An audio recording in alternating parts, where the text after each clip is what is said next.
Bobrisky has actually built a substantial following on social media where much of his controversy is playing out.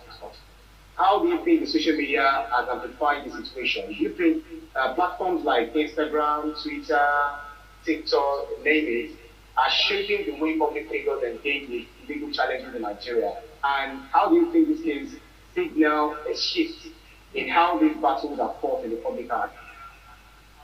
You know, the very dark man has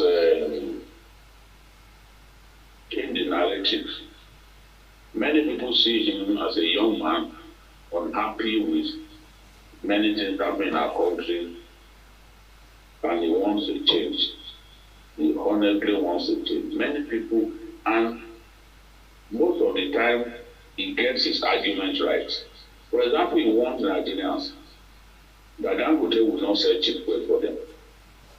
I remember listening to him. I said, oh, many times I don't agree with this guy. But on this Dangote thing, he was spot on. He was right on the money when he said, look, this guy will not sell cheap fuel.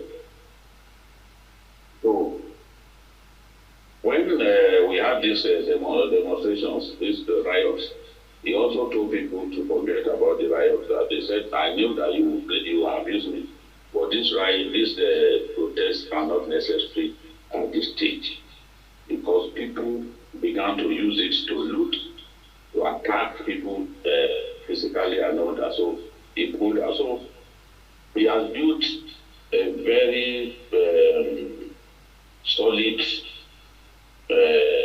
cult followership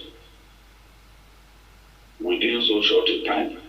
And when he started getting involved in this kind of matters, you will see that a lot of young people easily queued behind him. It was Bobrisky that made platforms like Instagram begin to take political issues seriously. Political discussions on Instagram was not really popular until now.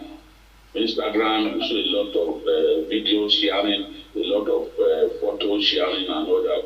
Instagram was very heavy on entertainment.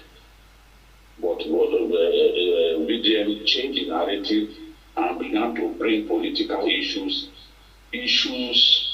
about the pauperization of the Nigerian people, misrule by our leaders and all that. So I would say that he has changed the narrative, and that's why a lot of people are weakened. Yes, as a young man, he's prone to mistakes. For example, he went to the National Assembly and he swore that, look, if I say anything here, make I die. But he ended up saying a lot at the same place where he swore against himself.